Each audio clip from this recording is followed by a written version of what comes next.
Aku cuman datang untuk melanjutkan proses hukum yang emang sudah berjalan. Ngasih bukti-bukti juga, pengancaman yang berbahaya untuk janin aku. Sama ada saksi-saksi yang bersedia banget untuk jadi saksi salah satu yang ada di dalam grup itu.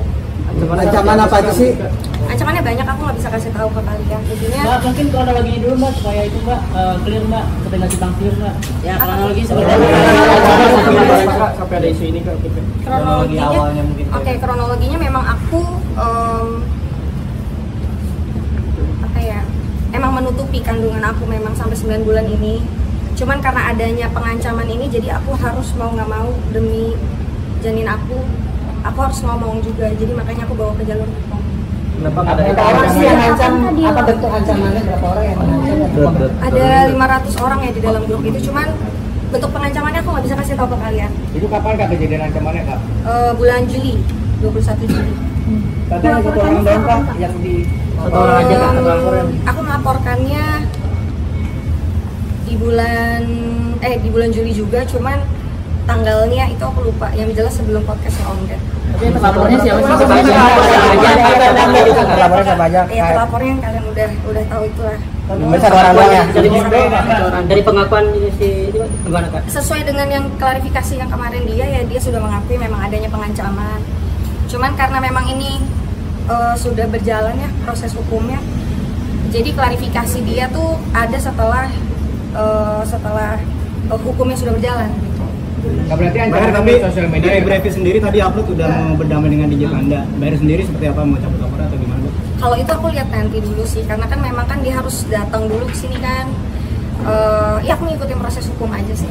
Orang playing victim tuh jago bikin plot twist. Lo putar cerita, bikin diri lo kelihatan paling disakiti. Padahal yang lo lukai justru orang yang paling percaya sama lo. Orang yang lo bilang jahat itu mungkin cuma terlalu sabar ngebela lo waktu lo nyusahin semua orang. Playing victim tuh gampang, tinggal cerita setengah, tambahin air mata sedikit, dan tunggu simpati datang dari orang yang nggak tahu apa-apa. Kalau semua orang tuh salah di cerita lo, dan lo selalu jadi tokoh utamanya, mungkin yang perlu lo ubah bukan orang-orangnya, tapi sudut pandang lo dalam ngelihat semuanya. Kalau nggak mau ya nggak apa-apa, teruskan narasi lo, bikin semua orang tepuk tangan buat peran victim yang lo mainkan kalau memang itu bisa buat lo bahagia. Punya istri, kita itu carinya yang apa?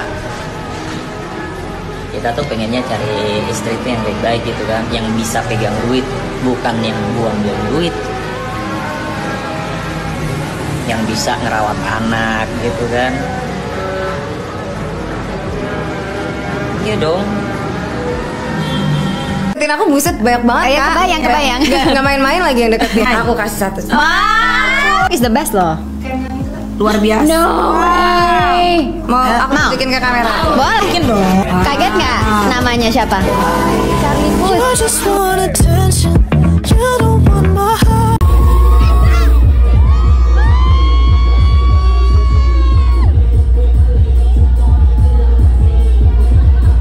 Kok bisa sih? Bisa, pengalaman nggak bisa bohong. Jam terbang sih. Jam terbang. Jam terbang sih. Jam terbang nggak bisa bohong, ya kan? Makanya pas Karin tanya FWB tuh kebanyakan lu jawabnya ya mungkin mostly sekarang cowok sih, karena cowok kan pengen bebas dan penyaluran. Kata siapa? Erika mengaku suka penasaran sama cowok dalam memainkan Uno. Aku pernah juga kok kayak gitu, karena gini, sifat laki-laki aja gitu ya. Maksudnya sifat pria yang pernah saya kenal, awal pertemuan itu kayak aduh kayaknya ini menarik deh, ganteng, tinggi, badannya bagus gitu. Oke. Penasaran nih aku. Penasaran tuh dalam arti ciumannya enaknya ya gitu. Bentar, dari badan bagus sama ciuman tuh nggak nyambung loh. Kan mulut kan termasuk badan, tubuh, anggota badan. Oh ya, oke. Berarti dari semuanya ya. Semua dari badan. Seluruh badan ya. Seluruh badan. Seluruh badan aku penasaran. Yang terlihat ya. Yang terlihat. Okay. Penasaran jadinya. Terus ya mungkin minum bareng, dinner segala macam. Berlanjut misalnya ke rumah ngobrol main Uno kayak Mas Dery bilang tadi. Betul, ya kan? betul. Ternyata main Unonya enak, menyenangkan, dan dia menang gitu. Dia menang. Setelah main Uno bosen, besoknya nggak mau main Uno gitu. Bisa gitu? Bisa. Karena kan tadi lu bilang main Unonya enak, menyenangkan. Nah itulah aku maksudnya, hari ini udah main Uno, besok nggak pengen main Uno sama dia, pengen main Uno sama yang lain nih mungkin.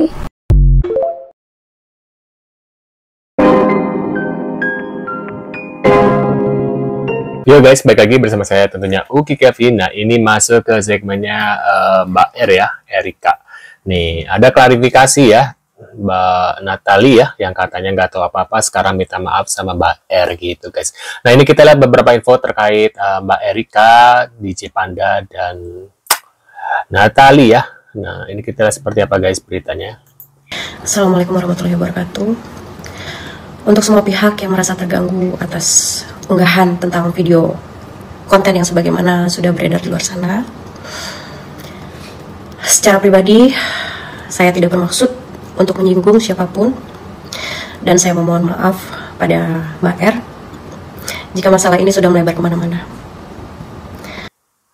Terserah. Nah itu dia. Terserah. Nah sang pemain berpura-pura menjadi korban agar dia terlihat malang. Begitulah cara dia bertahan dan tak tergantikan ya. Pacaran sama gue tuh bebas, gue mau ngapain aja. Salam buat Queen of Party. Pengalaman nggak bisa bohong guys, Queen Party asik. Apapun. Apapun. Kok bisa sih? Bisa. Pengalaman nggak bisa bohong. Asik, pengalaman nggak bisa bohong. Cara nama gue santai kok, cowoknya mau ngapain aja terserah. Terserah. Terserah. Apapun. Apapun. Kok bisa sih? Bisa. Pengalaman nggak bisa bohong. Asik. Nah ini ada Mbak R, kenapa seleranya tung sahur sih? Nah, DJ Panda klarifikasi sampai lupa pakai filter guys ya. Tuh lihat filternya pada lupa ya, soalnya boro-boro ini Cina lagi takut keburu lupa sama ini Cina susun kata-katanya Cina hahaha panik lupa ini ya. Ini jerawatnya banyak loh dia ternyata ya, bekas jerawat. Ketika Bunda Corla disuruh Nah ini ketika Bunda Corla disuruh mengomentari DJ Panda yang lagi viral. Mentari DJ Panda yang lagi DJ Panda Bun. DJ Panda itu kenapa? Bunda kurang tahu. Bunda nggak ngikutin kasus-kasus begitu. Apa yang mesti Bunda komentarin? Aku takut ngomentarin orang, tiba-tiba dia anak Bunda. Mampus aku. Dulu aku anak Bunda lo, aku bela-bela Bunda lo, aku ngedukung Bunda lo. Tiba-tiba Bunda nyerang aku. Bingung aku. Takutnya DJ Panda anak Bunda. Dia pernah buat klip no comment ya kan? Makanya Bunda udah malas. Udahlah, biar aja orang punya masalah, takutnya anak Bunda ya. Iya kan? Udah Bunda nggak mau tahu dalam hal-hal yang begituan. Nggak usah Bun. Iya, nggak usah. Betul itu. Nanti takutnya DJ Panda punya video lama. Bunda zaman waktu Bunda viral, aku suka ngikutin video Bunda live, dan aku pernah buat konten Bunda lagu no comment, aku edit, mampus aku. Terus Bunda perlu kemana? Nggak jelas kan? Makanya Bunda takut. Makanya Bunda sekarang kenapa udah ada beberapa orang yang mengatakan Bunda aku anak-anakmu dulu, aku anak-anak Bunda dulu, kenapa Bunda nyerang aku? Ya jadi Bunda kayak aduh kenapa ya? Jadi udahlah Bunda kembali ke dulu aja deh nek, nggak ikut campur masalah apapun ya. Dunyaku joget-joget ngeung tanya ngeung apa? Yalah. Aja. Nggak usah Bun, iya nggak usah lah. Ya udah jangan. Kalau politik gimana Bun? Kalau politik udah kasusnya beda. Perekonomian, membangkitkan kesejahteraan perekonomian, kita wajar mengeluarkan suara. Itu nggak ke individual orang, tapi lebih ke perekonomian. Jadi kalau Bunda bahas politik itu lebih pantas, lebih kena nggak ada sangkut pautnya dengan orang gitu. Waduh, benar juga ya. Nah, inilah dia sosok Dinda yang dikabarkan tengah dekat dengan DJ Panda ya. Asik. Perempuan kalau udah tekdung di luar, tidak ada kitab suci seluruh agama yang membenarkan. Nah, itu yang membenarkan itu Rera Jelita itu. Bener juga sih kata Satria ini. Loh kok diam sih? Mau diam sih? Nggak penting dapat Panasonic Award, nggak ada duitnya. Emang kau pikir dapat Panasonic Award terus aku main film Hollywood gitu? Artis lokal, artis yang cuma terkenal ngejok satu negara, ke luar negeri nggak ada yang kenal mentok TKI, atau sebagian kecil masyarakat Malaysia dan Brunei. Digaji pakai mata uang terkecil nomor 5 di dunia. Yang rata-rata kalau udah nggak dipakai lagi jual narkocoy, ya kan? Masuk penjara, ya kan? Pakai narkoba. Jangan lu bangga-banggakan. Kalau di Hollywood, di Bollywood, iya. artis hartanya triliunan karena beli produk yang nonton entertainment mereka seluruh dunia. Nah kalau Konoha kan nonton jelita, sama aja kayak penonton aku di TikTok. Penonton aku di TikTok sama penonton mereka main film sama, nggak ada beda-bedanya. Sama-sama ditonton oleh rakyat jelita. Tidak ada kasta. Tetap aja banyak lagi duitku daripada pemain sinetron.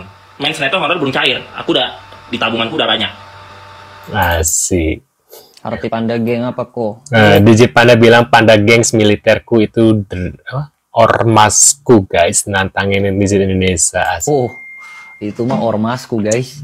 Jangan salah kamu, militanku itu. Militerku itu, lu jangan salah. Jangan salah pahamku. Waduh, cancel ya. Waduh, emang agak ganteng sih, lumayan ganteng sih si DJ Panda tuh. Pantasnya si Erika ini ya, walaupun kismin tapi tetap saja ya. Nah ini kita lihat. Kenapa cuma DJ Panda yang kena sanksi? Kenapa Erikanya nggak kena sanksi? Padahal kan ini sama-sama mau. Ini Setuju. diskusi ya, jadi gue tidak membela siapa-siapa karena ini juga bukan masalah gue. Cuma ini pandangan gue sebagai cewek juga yang belum menikah. Menurut gue ya, sorry kalau salah, dengan dia hamil 9 bulan padahal dia belum married, itu udah merupakan sanksi gak sih? Apalagi dia ngerasain kan gimana beratnya mengandung gitu. Lo nggak bisa minum alkohol, lo nggak bisa party lagi, udah nggak bisa menjalani aktivitas seperti biasanya. Belum lagi aib dia kesebar satu Indonesia, keluarganya yang juga harus menanggung aib tersebut gitu. Balik lagi karena kita tidak menormalisasi hamil di luar nikah. Jadi sebenarnya itu tuh merupakan aib ya. Belum lagi selama 9 bulan itu dia harus nolakin pekerjaan karena dia lagi hamil. Belum perjuangan dia semasa hamil, hormonnya, biayanya. Dia nggak bisa bersosialisasi karena kan dia tutupin kan. Dia nggak bisa ngidam, dia flek. Gua rasa itu sanksi sih. Dan dia datang ke podcast kan sebenarnya untuk minta tolong karena dia diancam kan, bukan karena dia mau minta pertanggungjawaban. Ini kalau berdasarkan podcastnya ya. Karena apa? Kalau emang dia mau pertanggungjawaban kan dari awal dikasih sama DJ Panda kan, kayak ya udah gue mau tanggung jawab, tapi Erikanya nggak mau. Ya udah anggap ini clear dua-duanya gitu. Yang jadi masalah itu adalah pengancamannya. Nah mungkin banyak orang yang mengkritik DJ Panda karena pemikirannya tuh kayak lu udah bagus nggak dikasih tanggung jawab, tapi lu masih bisa-bisanya mengancam ibu dari anak lu. Nah malahan kalau misalkan nggak sebesar ini, DJ Pandanya jadi lebih enak nggak sih nggak kena sanksi apa-apa? Mungkin banyak orang yang bilang kenapa dia harus kena sanksi, kan dia mau tanggung jawab. Ya balik lagi bukan masalah tanggung jawabnya sih, tapi lebih ke masalah pengancamannya. Bahkan ketika dia bilang dia mau tanggung jawab aja, dia masih bisa jalan sama cewek lain. Even kelakuan dia yang parodi itu kan udah menunjukkan kalau lu tuh mengolok-ngolok gitu. Nah dia kan yang paling tahu keadaan Erika, tapi dia bisa membuat video parodi tentang Erika gitu. Nah, gimana menurut pendapat kalian ya? Karena menurut aku sih kedua-duanya emang salah gitu ya. Ya dari jejak-jejak digital ternyata ya aku wawalam ya. Erika ya seperti itu gitu ya. Doyan party yang nggak heran sih kalau doyan party seperti itu ya. Ya, menurut pendapat kalian gimana nih terkait kasusnya Erika dan DJ Panda? Tulis di kolom komentar. Terima kasih sudah hadir dan kita akan bertemu lagi di video selanjutnya. See you guys.